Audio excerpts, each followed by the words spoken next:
பசியிலிருந்து விடுதலை, விடுதலை விடுதலை, பயத்திலிருந்து விடுதலை, வெல்லட்டும் வெல்லட்டும், எஸ்சிபி கட்சி நடத்துகின்ற வக்ஃப் உரிமை போராட்டம் வெல்லட்டும் வெல்லட்டும், எதிரானது வக்ஃப் உரிமை திட்டம் எதிரானது, மத சுதந்திரத்துக்கு எதிரானது, அரசியலமைப்புக்கு எதிரானது, விட்டுத் தர மாட்டோம், பள்ளி வாசல்களையும் மதரசாக்களையும் விட்டுத் தர மாட்டோம்,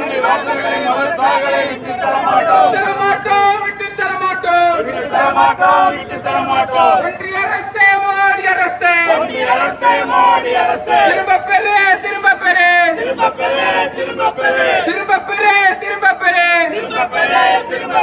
வக்ஃப் உரிமை சட்டத்தை திரும்ப பெறு,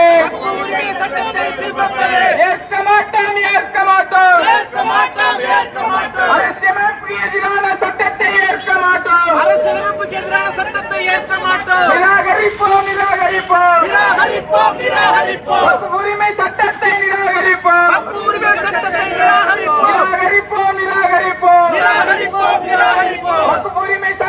நிராகரிப்போம், ஏற்க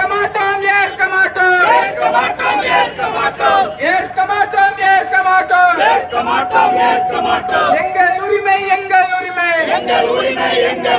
வக்ஃப் என்பது முஸ்லிம்களின் உரிமை, ரிஜெக்ட் வக்ஃப் பில், எதிர்த்து நிற்போம், ஏழை எளியோர் நலனுக்காக எதிர்த்து நிற்போம், எதிர்க்க நிற்போம், கண்டிக்கின்றோம், வக்ஃப் சொத்தை அபகரிக்க ஒன்றிய அரசை கண்டிக்கின்றோம், திருத்த சட்டமா, இல்லை திருட்டு சட்டம், பாசிச பாஜகவின் திருட்டு சட்டம், உரிமை இல்லை, வக்ஃப் சொத்துக்களின் விவகாரத்தில் ஒன்றிய அரசின் உரிமை இல்லை, தலையிடாதே,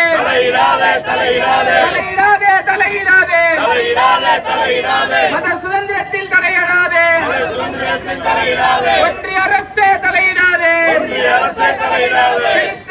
திருட்டு சட்டம், வக்ஃப் சொத்துக்களை கார்ப்பரேட்களுக்கு தாரை வார்ப்பது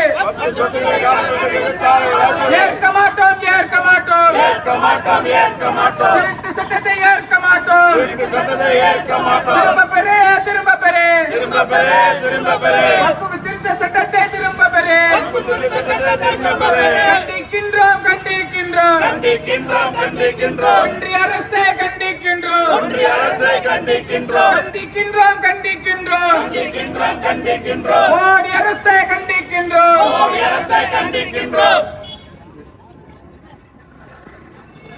கோஷம் எழுப்பிய நகர செயலாளர் பாரிஸ் அவர்களுக்கு நன்றி.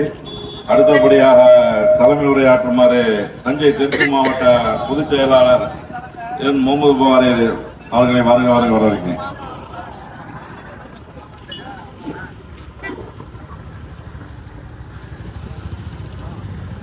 மத்திய பாசிச பாஜக அரசு கொண்டு வந்துள்ள வக்ஃப் திருத்த சட்டத்தை கண்டித்து இந்திய தேசம் முழுவதும் நடைபெற்றுக் கொண்டிருக்கக்கூடிய எஸ்டிபிஐ கட்சியின் இந்த கண்டன ஆர்ப்பாட்டத்திற்கு வரவேற்புரை ஆற்றியிருக்கும் மாவட்ட துணைத் தலைவர் எஸ் அகமது அஸ்லம் அவர்களே, கண்டன கோஷம் எழுப்பி முடித்திருக்கக்கூடிய அதிராமட்டண நகர செயலாளர் எஸ் பாரிஸ் அகமது அவர்களே, முன்னிலை வகித்துக் கொண்டிருக்கக்கூடிய மாவட்ட செயற்குழு உறுப்பினர் என் ஷேக் தாவூத் அவர்களே, அதிராம்பட்டினம் நகர தலைவர் அகமது இப்ராஹிம் அவர்களே, மல்லிப்பட்டினம் நகர தலைவர் மல்லிப்பட்டினம் ஜிபி கமிட்டி தலைவர் ஜவாஹீர் அவர்களே,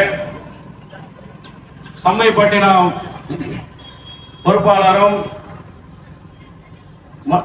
செல்வாசத்திரம் ஒன்றிய செயலாளர் மஹி மன்சூர் அவர்களே மற்றும் சம்மை கிளை தலைவர் அன்வர் அவர்களே, இங்கு வருகை தந்திருக்கும் எஸ்டிபிஐ கட்சியின் மாவட்ட நகர ஏஐடிபி கமிட்டி உறுப்பினர்களே, பொதுமக்களே, பாசிச சங்க பரிவாரம் இந்திய திருநாட்டுடைய பன்முக தன்மையை அழித்துவிட்டு வாரணாசிரமத்தின் அடிப்படையில் இந்திய நாட்டை கட்டமைக்க வேண்டும் என்று தன்னுடைய திட்டத்தை செயல்படுத்திக் கொண்டிருக்கிறது. இன்றைக்கு இந்தியாவிலேயே அதிகமான சொத்துக்களை உடையது வக்ஃப் போர்டு. இந்த வக்ஃப் என்பது இறைவனுக்காக அர்ப்பணிக்கப்பட்டது. ஒரு தடவை இறைவனுக்காக கொடுத்து விட்டோம் என்றால் அந்த வக்ஃப் சொத்தானது ஏழைகளுக்கும் முஸ்லிம்களின் வளர்ச்சிக்கும் முஸ்லிம்களின் கல்விக்காகவும் இன்ன பிற சமுதாயத்திற்காகவும் வழங்கப்பட்ட ஒரு நிதியாகும். இதை அந்த வக்ஃப் செய்த உரிமையாளர்களே திரும்ப பெற முடியாத சூழ்நிலையில் ஒன்ஸ் வக்ஃப் இஸ் ஆல்வேஸ் வக்ஃப் என்ற இருக்கக்கூடிய சூழ்நிலையில இந்த வக்ஃப் சொத்துக்களை பாசிச ஒன்றிய அரசு எப்படியாவது முஸ்லிம்களிடமிருந்து அபகரித்துக் கொண்டு தன்னுடைய முதலாளிகளுக்கு ஒப்படைக்க வேண்டும் என்ற எண்ணத்திலேயே இன்றைக்கு இந்த வக்ஃப் மீது இந்த மோடி அரசின் கண் பார்வைப்பட்டுள்ளது. கண்ணியத்துக்குரியவர்களே, இந்திய நாட்டிலே இன்று பாசிச சங்க பரிவார கூட்டம் ஆட்சி செய்து கடந்த 10 ஆண்டுகளுக்கு மேலாக ஆட்சி செய்து கொண்டிருக்கின்ற வேளையில இந்தியாவின் பொருளாதாரம் என்பது இன்னைக்கு மிகவும் மோசமான ஒரு சூழ்நிலையை எட்டிக் கொண்டிருக்கிறது. காரணம், பாரத பிரதமர் நரேந்திர மோடியின் முதலாளிகளான லலித் மோடி, நீரவ் மோடி, விஜய் மல்லையா இவர்கள் எல்லாம் வங்கிகளிலே கொள்ளையடித்து விட்டு இந்திய நாட்டை விட்டு வெளியேறி, ஏன்னா அவர்கள் இந்திய நாட்டுக்குள்ளே வந்தேரிகளாக வந்தவர்கள் தானே, ஈஸியாக இந்திய நாட்டை விட்டு வெளியேறி இன்றைக்கு அயல் நாடுகளிலே சுவிஸ் பேங்க்ல இந்தியாவின் பொருளாதாரத்தை சுரண்டி கொள்ளையடித்து சுவிஸ் பேங்க்ல செட்டில் செய்துவிட்டு இன்றைக்கு தன்னுடைய வாழ்க்கையை வெளிநாட்டிலே ஆடம்பரமாக கழித்துக் கொண்டிருக்கிறார்கள். இன்னைக்கு நாட்டு நிதி நிலைமை என்பது மிக மோசமான இருக்கக்கூடிய சூழ்நிலையினால முதலாளிகளுக்கு பணம் கொடுக்க முடியாத ஒரு சூழ்நிலை ஏற்பட்டிருக்கிறதுனால இன்னைக்கு எங்கேயுமே கையை வைக்க முடியாத ஒரு சூழ்நிலையில இந்த பாசிச சங்க பரிவார கூட்டம் முஸ்லிம்களின் வணக்க ஸ்தலங்களான பள்ளிவாசல்களையும் அடக்க ஸ்தலங்களான கபர்ஸ்தான் மற்றும் மதரசாக்கள் மீது மதரசாக்களின் சொத்து மீது ஆசைப்பட்டு இன்னைக்கு இந்த பாசிச சங்க பரிவார கூட்டம் நாடாளுமன்றத்திலே வக்ஃப் திருத்த சட்டத்தை கொண்டு வரார்களாம். உத்தரப்பிரதேசத்திலே தொழுகைக்கு முஸ்லிம்களுக்கு இடம் கொடுக்காத இந்த பாசிச சங்க பரிவார கூட்டம் முஸ்லிம் சொத்துக்களை பாதுகாக்க வருதான். எப்படி ஆடு நனையிலிருந்து ஓனாய் கவலைப்பட்டுச்சான். கண்ணியத்துக்குரியவர்களே, புனிதமிக்க ரமலான் மாதத்துல நீங்க உத்தரப்பிரதேசத்துல காட்டாட்சி தர்பார் யோகி ஒரு உத்தரவு பிறப்பிக்கிறாரு. முஸ்லிம்கள் பள்ளிவாசலை விட்டு வெளியில தொழுதீங்கன்னு சொன்னா உங்களுடைய பாஸ்போர்ட் முடக்கப்படும், டிரைவிங் லைசன்ஸ் ரத்து செய்யப்படும். இதை கண்டிச்சு இன்னைக்கு பாரத பிரதமருக்கு ஒரு அந்த யோகியை கண்டிக்க கூட துப்பு இல்ல. இன்னைக்கு இந்த முஸ்லிம்களோட வக்ஃப் சொத்தை மீட்கிறதுக்கும் வக்ஃப் சொத்தை பாதுகாத்து முஸ்லிம்களுக்கு அதை வரைமுறைப்படுத்தி கொடுக்க வர்றாங்க. கண்ணியத்துக்குரியவர்களே, இவருடைய நோக்கம் என்னவென்றால் பாசிச சங்க பரிவார கூட்டம் இந்தியாவை உருவாக்க பாடுபட்ட இஸ்லாமியர்களை இந்த நாட்டை விட்டு அப்புறப்படுத்த வேண்டும். இந்தியாவுடைய முஸ்லிம்கள் அடையாளத்தை அனைத்தையும் அழித்துவிட்டு, ஏன்னா இந்த பள்ளிவாசல் மதரசா கபர்சா எல்லாத்தையும் தன்னுடைய கட்டுப்பாட்டுகளை கொண்டு வந்துட்டோம் சொன்னா ஒரு 10-15 வருஷம் கழிச்சு பார்த்தோம் சொன்னா அது பள்ளிவாசலாக இருக்காது, மதரசாக்களாக இருக்காது. எல்லாம் மாற்றப்பட்டு இந்தியாவிலே இஸ்லாமியர்கள் வாழ்ந்தார்கள் என்ற சரித்திரத்தை இந்த பாசிச சங்க பரிவார கூட்டம் துடைத்தெறிய ஆசைப்படுகிறது. கண்ணியத்துக்குரியவர்களே, ஒரு போதும் நடக்காது. இன்றைய இங்குரை பணயம் வைத்தாலும் இந்தியாவில் இந்த வக்ஃபுக்கு எதிரான போராட்டத்தை நாள்தோறும் வீதி வீதியாக 24 மணி நேரமும் தேவைப்பட்டால் சிஏஏ என்ஆர்சியை எப்படி இந்த இஸ்லாமிய சமுதாயம் எதிர்கொண்டதோ, பஞ்சாப்ல விவசாயிகள் எப்படி தொடர்ந்து தர்ணாவில் உட்கார்ந்து சட்டத்தை வாபஸ் செய்ய போராடினார்களோ, எப்படி சட்டம் வாபஸ் செய்யப்பட்டதோ அதே போன்று எஸ்டிபிஐ கட்சியின் கடைசி தொண்டன் இருக்கும் வரை இன்னைக்கு இந்திய நாடு முழுவதும் இந்த பாசிச சங்க பரிவார கூட்டத்துக்கு எதிராக எஸ்டிபிஐ மட்டும்தான் போராடி இருக்குது. இந்த பாசிச சங்க பரிவாரம் எங்களை அடக்கிறதுக்காக இடியாவது எண்ணியாவது எல்லாத்தையும் எதிர்த்து தான் நாங்க களத்தில் நிற்கிறோம். இந்த வக்ஃப் சொத்தை மீட்பதற்காக எங்களுடைய எங்களுடைய உரிமைகளை விட்டு கொடுக்க மாட்டோம் என்று கூறி வாய்ப்புக்கு நன்றி கூறி விடைபெறுகிறேன். நன்றி. தலைமை உரையாற்றிய அன்பு சகோதரர் மாவட்ட பொதுச் செயலாளர் புகாரி அவர்களுக்கு நன்றி.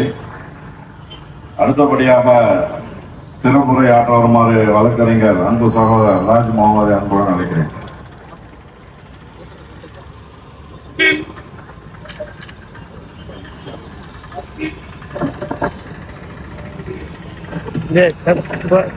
கொஞ்ச நேரம் பிடிக்கும், கை வலிக்குது, கால் வலிக்குது, அசைக்காம பிடிக்கும். Social Democratic Party of India,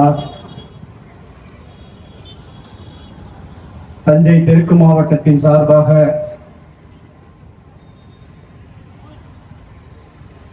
ஒருபோதும் வக்ஃப் திருட்டு சட்டத்தை நாங்கள் ஏற்க மாட்டோம். பள்ளிவாசலையும் கபரஸ்தானையும் விட்டுக் கொடுக்க மாட்டோம் என்கின்ற முழக்கத்தோடு, கண்டன முழக்கங்களோடு நடைபெற்றுக் கொண்டிருக்கக்கூடிய இந்த போராட்டத்தினுடைய தலைவர், கட்சியினுடைய மாவட்ட பொதுச் செயலாளர் மதிப்பிற்குரிய என் முகமது புகாரி அவர்களே, ஆரம்பமாக வரவேற்புரையாற்றி இந்த நிகழ்ச்சியை தொகுத்து வழங்கிக் கொண்டிருக்கக்கூடிய எஸ்டிபிஐ கட்சியின் மாவட்ட துணைத் தலைவர் மரியாதைக்குரிய அகமது அஸ்லம் அவர்களே, மற்றும் இந்த நிகழ்விலே கலந்து கொண்டிருக்கக்கூடிய எஸ்டிபிஐ கட்சியினுடைய மற்றும் ஒரு மாவட்ட பொதுச் செயலாளர் எஸ் அசாருதீன் அவர்களே, மற்றும் இந்த நிகழ்விலே பங்கெடுத்து கலந்து கொண்டிருக்கக்கூடிய எஸ்டிபிஐ கட்சியினுடைய தோழர்களே, இந்த ஆர்ப்பாட்டத்தை அங்கங்கும் இருந்து கண்காணித்துக் கொண்டு தங்களுடைய எதிர்ப்புகளை அகிம்சை வழிகளிலே தெரிவித்துக் கொண்டிருக்கக்கூடிய அதிராமட்டனவால் பொதுமக்களே, வியாபார நண்பர்களே, நம் அனைவரின் மீதும் இறைவனின் சாந்தியும் சமாதானமும் என்றென்றும் நின்று நிலவட்டுமாக என்று பிரார்த்தித்தவனாக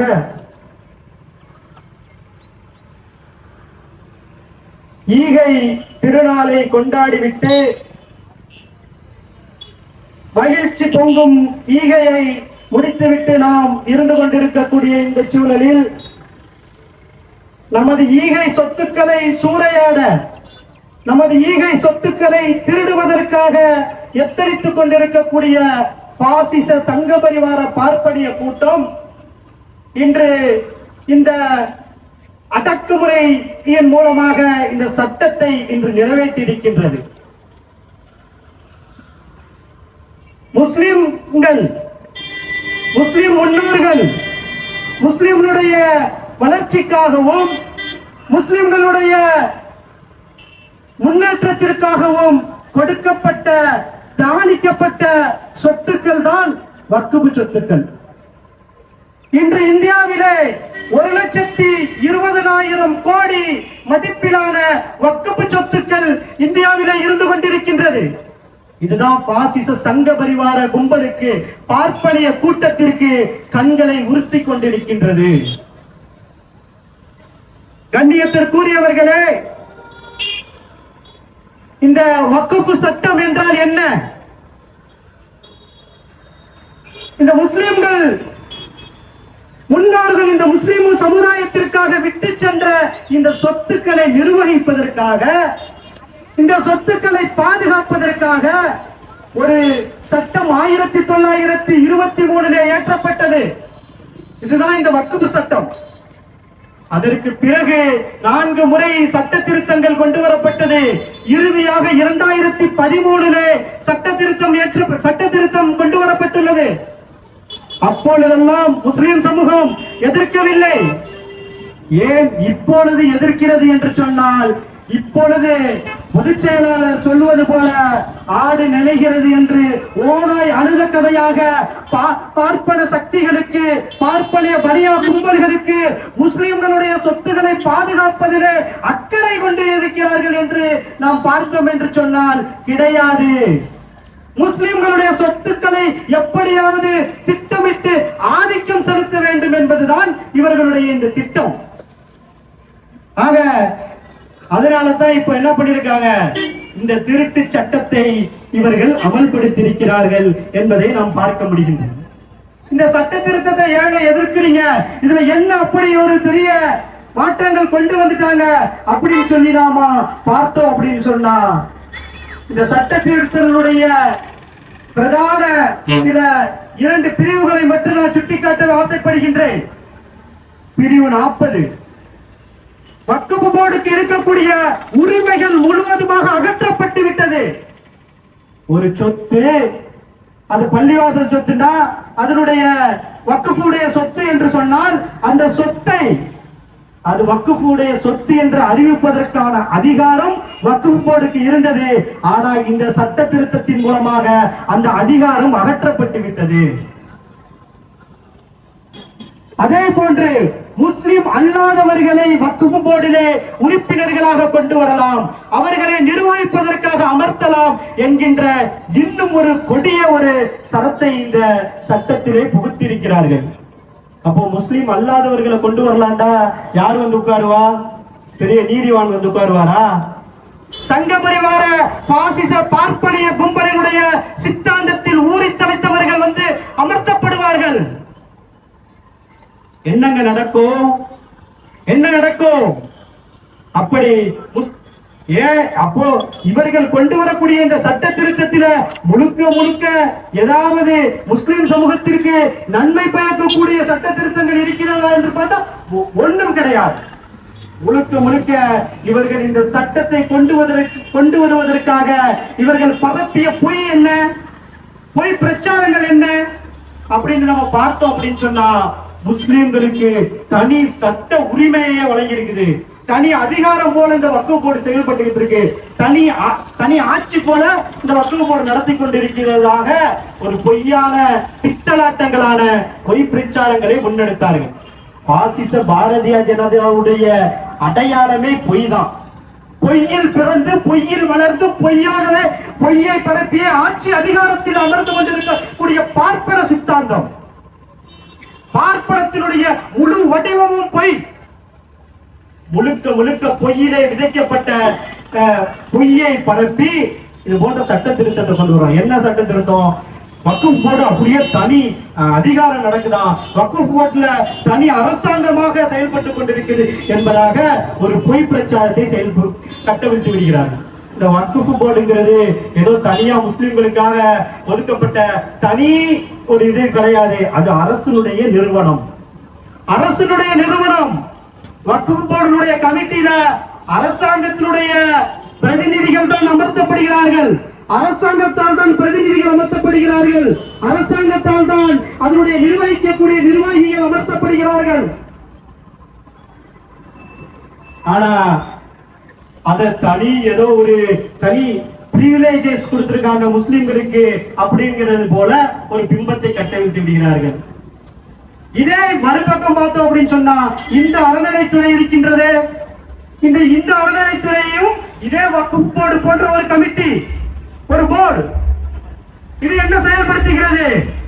அதே இந்த அறநிலைத்துறைக்கு இந்துக்களுடைய கோயில்களுடைய சொத்துக்கள் என்று அறிவிப்பதற்கான இதே அதிகாரம் கொடுக்கப்பட்டிருக்கின்றது. இதே இந்த அறநிலைத்துறையில இந்துக்களை தவிர வேற யாரும் பிரதிநிதிகளாக அமர முடியாது. இது நாங்கள் வரவேற்கிறோம், நாங்க ஒண்ணு தவறா சொல்லல இன்று. ஆனா தமிழகத்தில் இருக்கக்கூடிய இந்த அறநிலைத்துறையை பாசிச சங்க பரிவார கும்பல் ஏற்றுக்கொள்வதில்லை. ஏன் என்று சொன்னால், இதே பாஜக ஆளக்கூடிய மாநிலங்களில் இந்த அறநிலையத்துறைகள் பல இடங்கள்ல இருக்கின்றது. அதையெல்லாம் ஆதரிக்கக்கூடிய ஏற்றுக்கொள்ளக்கூடிய பாசிச சக்திகள் தமிழகத்தில் இருக்கக்கூடிய இந்து அறநிலையத்துறையை ஏற்றுக்கொள்வதில்லை.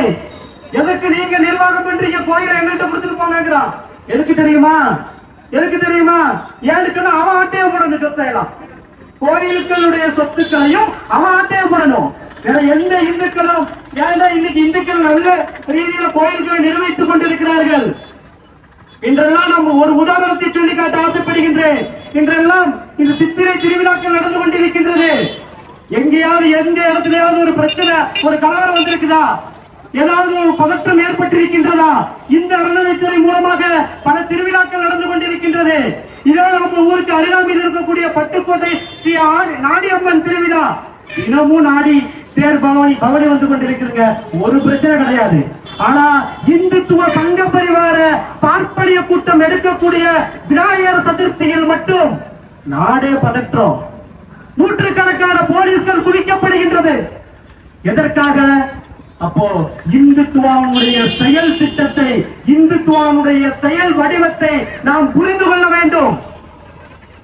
ஆக இவர்களுக்கு எந்த கரிசனையும் முஸ்லிம்கள் மீது கிடையாது. முழுக்க முழுக்க முஸ்லிம்களுடைய சொத்துக்களை அபகரிக்க வேண்டும். திட்டமிட்டு அவர்களுடைய சொத்துக்கள் மீது ஆதிக்கம் செலுத்த வேண்டும். ஏன் அப்படின்னு சொன்னா, உணவுக்கு என்ன உணவு திங்கணும் அப்படிங்கிறத அவன் தீர்மானிச்சுக்கிட்டு இருக்கான். அவன் ஆதிக்கம் செலுத்துறான்.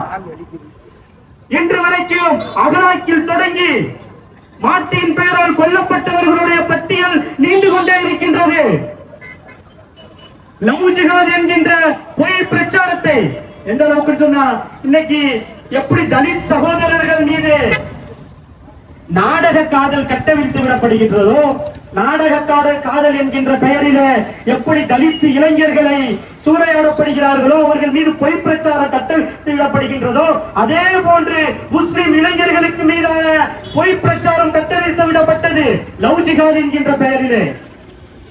சுதந்திரமாக நீ செயல்படுவதை முடக்குகின்றான், அதன் மீது ஆதிக்கம் செலுத்துகின்றான். இன்னைக்கு நாடக காதலுக்கு எதிராக தண்டிப்பதற்கு எந்த சட்டமும் கிடையாது.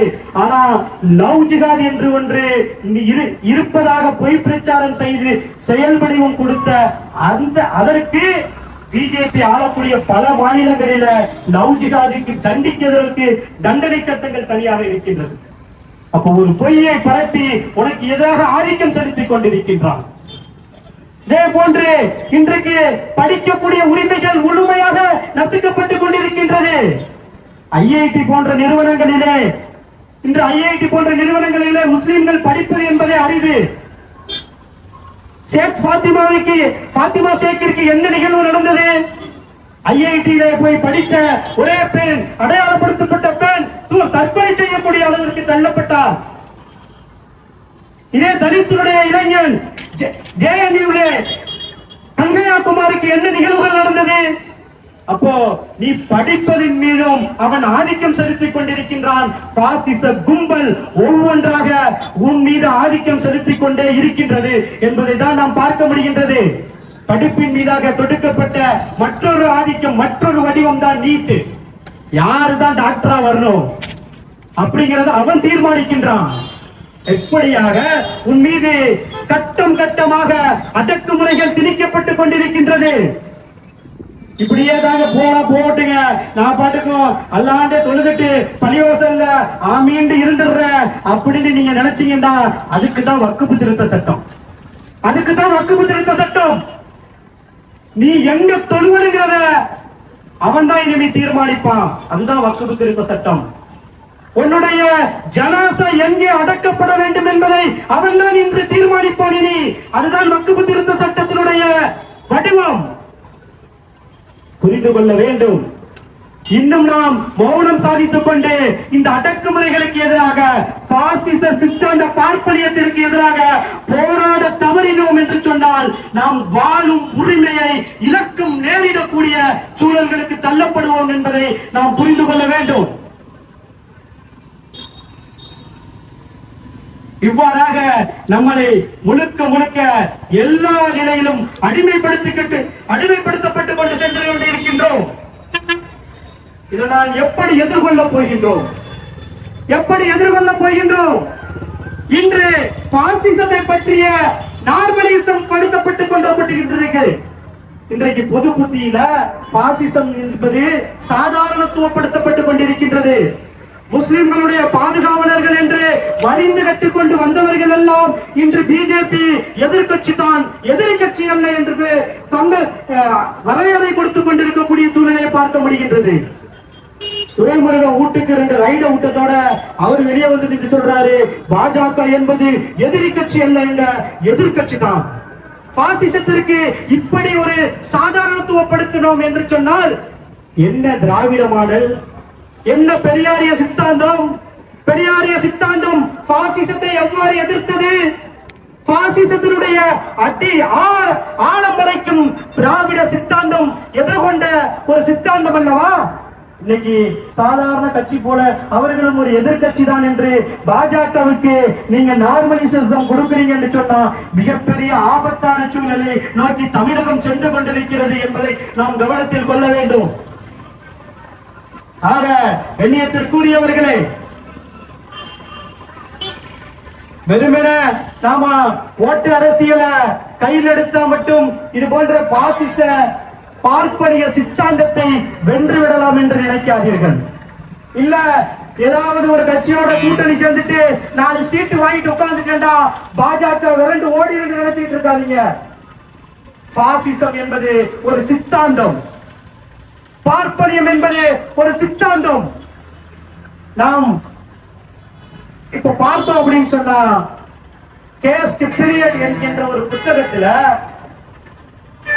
ஒரு ஜாதிய அடக்குமுறைகள் எவ்வாறு இருந்தது என்பதை மனோஜ் மிட்டா என்று சொல்லக்கூடிய ஒரு அறிஞர் எழுதியிருக்கிறார். பிரிட்டிஷ் காலத்துல சூத்திரர்கள், கீழ்ஜாதி மக்கள், தாழ்த்தப்பட்டவர்கள் என்கின்ற அந்த மக்களை பார்ப்பனியம் எப்படியெல்லாம் அடக்குமுறைக்கு உள்ளாக்கப்பட்டது என்பதை பார்க்கும்போது அதில் இருக்கக்கூடிய பல பிரச்சனைகளை கையில் எடுத்து அதில் எழுதப்பட்டு அதுல பிரிட்டிஷ் காலத்தினுடைய ஆட்சியிலே அவர்கள் கொடுத்திருக்கக்கூடிய பிரிட்டிஷ் ஜட்ஜஸ் கொடுத்திருக்கக்கூடிய தீர்ப்புகளை சுட்டிக்காட்டி அவர் சைட்டட் பண்றார், அடிபோடு இடுகிறார். என்ன அப்படின்னு சொன்னா பார்ப்பனியம் தாழ்த்தப்பட்ட மக்களுடைய சிவிலைசேஷன் ரைட் மீது ஆதிக்கம் செலுத்தியிருக்கின்றது. பார்ப்பனியம் தாழ்த்தப்பட்ட மக்களுடைய சொத்துரிமை மீது ஆதிக்கம் செலுத்தியிருக்கிறது என்பதாக நேரடியாக பல ஜட்ஜ்மெண்ட் போட்டிட்டு காட்டுறாரு. அப்ப பார்ப்பனத்தினுடைய கொள்கை என்ன அப்படின்னு சொன்னா, ஒட்டுமொத்தமாக உன்னை அடிமைப்படுத்த வேண்டும், ஒட்டுமொத்தமாக உங்களை ஆதிக்கம் செலுத்த வேண்டும். அதனுடைய படிக்கற்கள் தான் இதெல்லாம். எப்படி தாழ்த்தப்பட்ட மக்கள் நீ இந்த பகுதியில தான் உன்னுடைய இறுதி சடையை எடுத்துக்கிட்டு போகணும்னு சொல்லி தடுக்கிறானோ, அதே போன்று முஸ்லிம்களுக்குமான நிலைமை இந்த திருத்த சட்டத்தின் மூலமாக ஏற்படும். நீ இந்த கொட்டாயில தான் நீ அடக்கம் பண்ணணும், நீ இந்த இடத்துலதான் நீ தொழுகணும் என்கின்ற அச்சுறுத்தலான ஒரு சூழ்நிலை ஏற்படும். ஆக இந்த பார்ப்பனிய RSS சித்தாந்தத்தை நாம் எதிர்கொள்ள வேண்டும் என்று சொன்னா, ஏதோ 4 சீட்டை வாங்கிட்டோம், வந்துட்டோம், எம்எல்ஏ உட்கார்ந்துட்டோம், பிஜேபி அடிச்சு விரட்டிடுவோம் நினைச்சுக்கிட்டு இருந்தோம்னு சொன்னா நம்மளுடைய அறியாமை என்பதை நாம் தெரிந்து கொள்ள வேண்டும். நாம் இந்த பாசிச சித்தாந்தத்திற்கு எதிரான ஒரு சித்தாந்த அரசியலை முன்னெடுக்க வேண்டும்.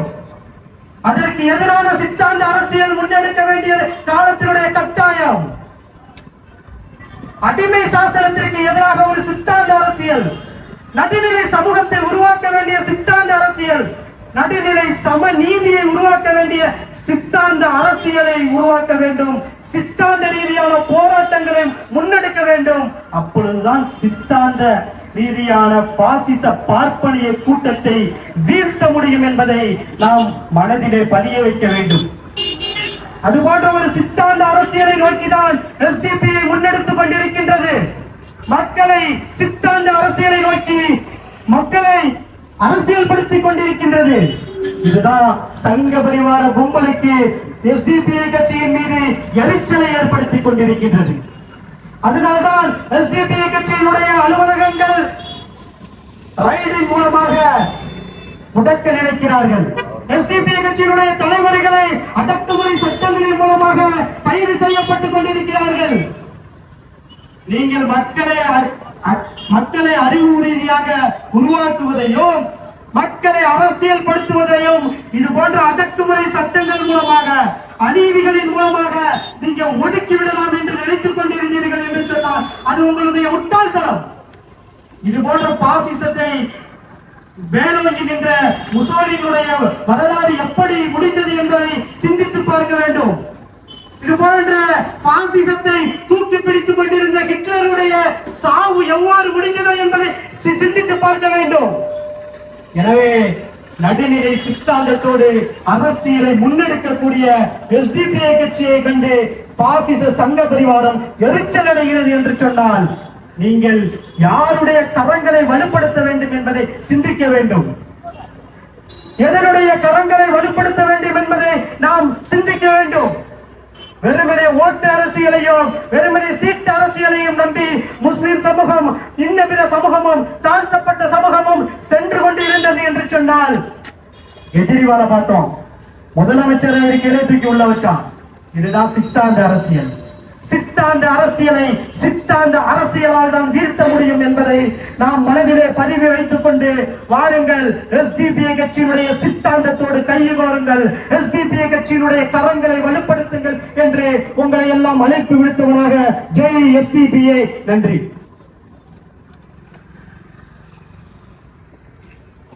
சிறப்புரையாற்றிய அன்பு சோழர் வழக்கறிஞர் ராஜ் முகமது அவர்களுக்கு நன்றி.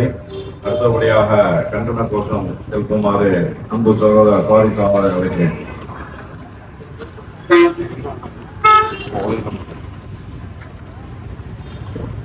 விடுதலை விடுதலை விடுதலை விடுதலை பசியிலிருந்து விடுதலை பசியிலிருந்து விடுதலை விடுதலை விடுதலை விடுதலை விடுதலை பயத்திலிருந்து விடுதலை பயத்திலிருந்து விடுதலை வெல்லட்டும் வெல்லட்டும் வெல்லட்டும் வெல்லட்டும் வெல்லட்டும் வெல்லட்டும் வெல்லட்டும் வெல்லட்டும் எஸ்டிபிஐ கட்சி வெல்லட்டும் எஸ்டிபிஐ கட்சி வெல்லட்டும் வெல்லட்டும் வெல்லட்டும் வெல்லட்டும் வெல்லட்டும் எஸ்டிபிஐ நடத்துகின்ற போராட்டம் வெல்லட்டும் ஏற்க மாட்டோம் ஏற்க மாட்டோம் ஏற்க மாட்டோம் ஏற்க மாட்டோம் திருத்த சட்டத்தை ஏற்க மாட்டோம் சட்டத்தை ஏற்க மாட்டோம். அடுத்தபடியாக நன்றி உரையாற்றுமாறு தஞ்சை தெற்கு மாவட்ட அமைப்பு செயலாளர் அசாருதீன் அழைக்கிறேன்.